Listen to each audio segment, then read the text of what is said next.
Hello YouTube, this is Kim Birchfield. Sorry I won't be in this video, but my iPhone will not allow me to do a in-video camera flip. But I've wanted to come on and do a video of a technology-less home office. I've searched all over YouTube for an example of an office without a computer, and I just can't find one. So I thought I would provide this as a resource for those who don't want a computer in their office, what a vintage office would look like. What you're seeing in front of you is my personal library. My library is on a couple of shelves that I bought from my local county library.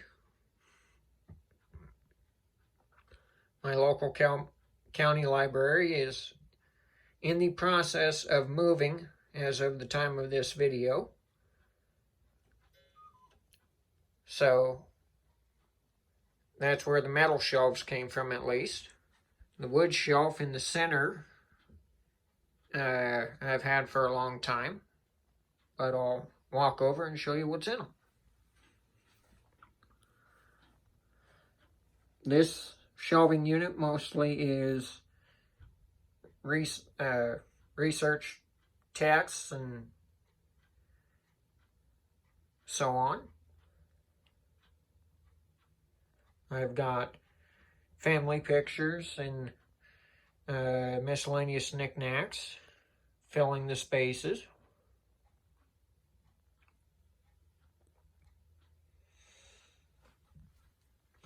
The school textbooks you see there I got when they closed my old middle school. They had an open day where people could go in and get what they wanted.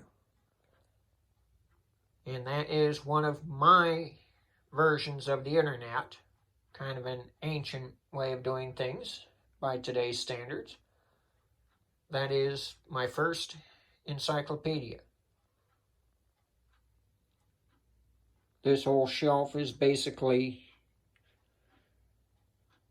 research and study. Up top I've got some architectural drawings. I've got the drawings from my old elementary school, which has since been torn down as well, and some drawings that I've done. This here is a Cambridge set of historical books.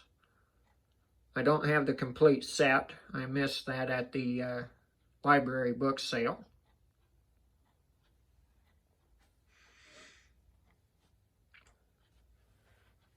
This is the first shelf that contains my religious texts. I do a lot of religious studies. The picture is of me. And to the right of that, I've got dictionaries. Down here, I've got my smaller books and my devotionals, along with some other photos and miscellaneous stuff.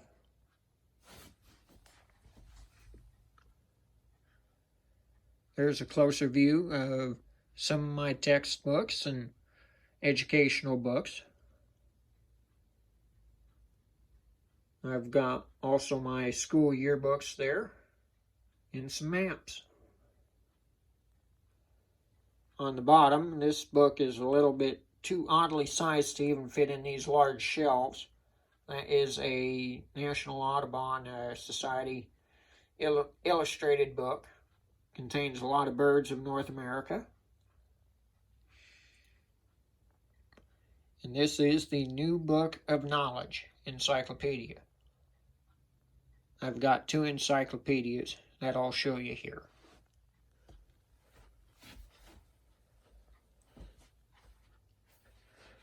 This photo is of me before I came out as gender nonconforming and gay. This is me at Denver University swimming pool. I used to be quite the avid swimmer. Below that, I've got a pre-1946 leather-bound Bible by, I don't know who printed this. It doesn't say. But it's pretty cool. It was a gift from a Catholic friend of mine. Down below that, I've got all of my nice-looking Bibles. I've got just about every translation of the Bible there is. Below that, got more Bibles and other service books.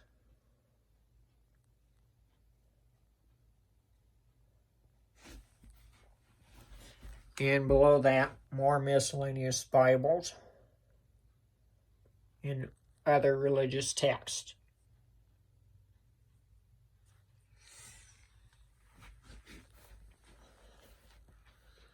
My next shelf, the model of the Titanic you see there, I built back in 2012 for the 100-year anniversary of the sinking of the Titanic. It's stayed in pretty good shape. I've tried to take as good care of it as I can. Next up, I've got the Master Plot series of books. I've got some Sherlock Holmes. That's a 3-book set. And I've got the works of Edgar Allan Poe. The next 2 shelves are the Harvard Classics. Those were produced in the 1950s. I'll show you the cover of one of them because they are really quite pretty books.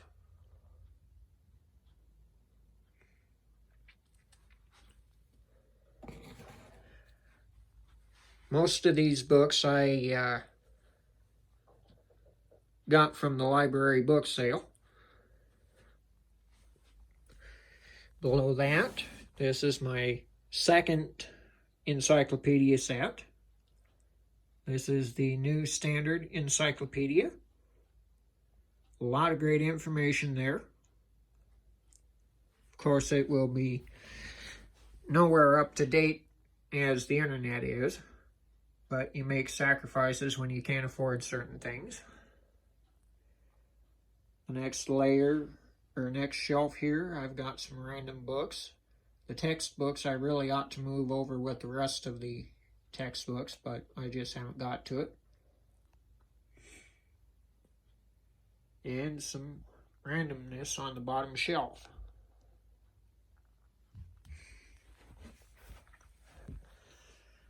Next wall, I had one of the plates for my old elementary school copied off.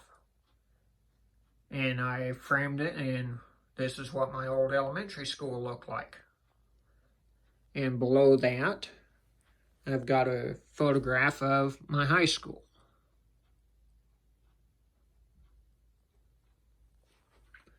Now on to my desk.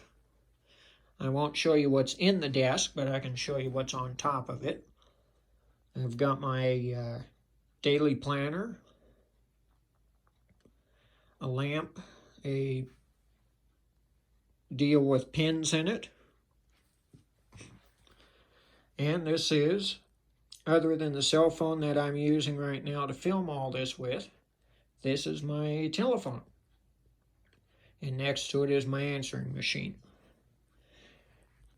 The desk I got from a deceased friend of mine. It's really quite a nice desk. I don't know what era it's from, but I really do enjoy having it. This is my reading corner.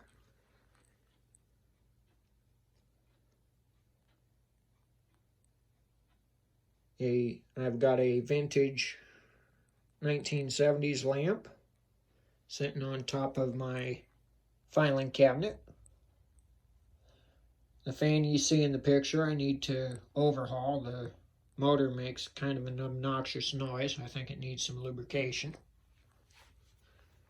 The recliner I also got from the same friend that I inherited the desk from. It's a vintage Lazy Boy. I don't know when it's from. The two flags, you see the American flag and also the Progress Pride flag. I'm very much a proud American. I'm a Democrat by nature. And also, the pride flag represents my being homosexual and gender non-conforming. Next to the two flags, you see a poster I got from the Molly Brown House in Denver. A reproduction of an original Titanic advertisement poster. And below that you see my letter of completion from school. The second desk I have in the office is my typewriter desk, where I do my writing. The desk itself came from Shopko, when Shopko was still a thing. I've got a second-hand lamp that I DIY painted some time ago. The typewriter is a Smith Corona Classic 10. This is what I use in place of a computer should I need to write correspondence or recipes or whatever it is I need to type. I paid $10 for this at a local charity shop, and she works like a beauty. And yes, you can still buy the ribbon for this on Amazon. Next to it, I've got my Learning to Type typewriter book. Below that, I've got, in the right-hand side of the desk, some paper, a writing tutorial book, goes over sentence structure and so on and so forth, along with a cup full of pens, pencils, and bits and bobs. And below that, in the bottom shelf, I've got my thesaurus and a dictionary and also a clipboard. Hanging on the wall, I've got some oversized paper. This is what I will do some architectural drawings on from time to time. I've got on this wall, a 1970s era clock. And next to that, above the door, I've got the Birchfield crest. I don't know if you guys can see it there. And then I've got my cork board with a calendar, a Catholic rosary, a cross made from palm leaves, which I acquired from church last year, and other miscellaneous stuff. And this is the final bookcase. I've got a globe sitting on top of it, along with a non-working Remington typewriter. That thing is heavy. It's got to weigh about 25 pounds. Below that, I've got family pictures, my binders for miscellaneous stuff. I'm on the local Friends of the Library and the Washoe County Democrats. I've got an old AM battery-operated radio. And next to that is my Bible study kit. This picture down here is actually really neat. I live in Wyoming, and this is an icon that was designed for the Episcopal Diocese of Wyoming. If you live in Wyoming, you'll recognize some of the stuff surrounding the depiction of Jesus there. Next to that, I've got a old adding machine. It's missing a key and needs a little bit of work, but it's there, and it's mostly a decoration.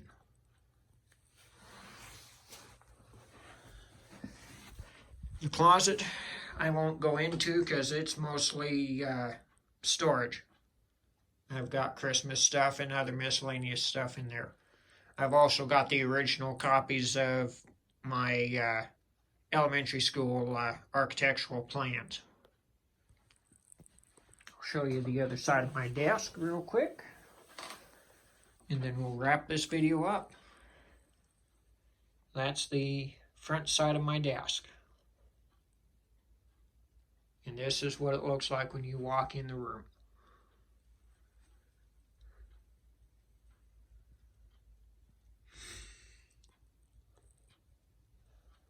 All right, well, thank you for watching, and we'll catch you on the next video. Don't forget to come over to TickTock and check me out there. My handle is Kim Birchfield. I do a lot of scripture readings and biblical interpretations on there. So if that stuff interests you, come check me out. We'll talk to you later, and we'll catch you next video.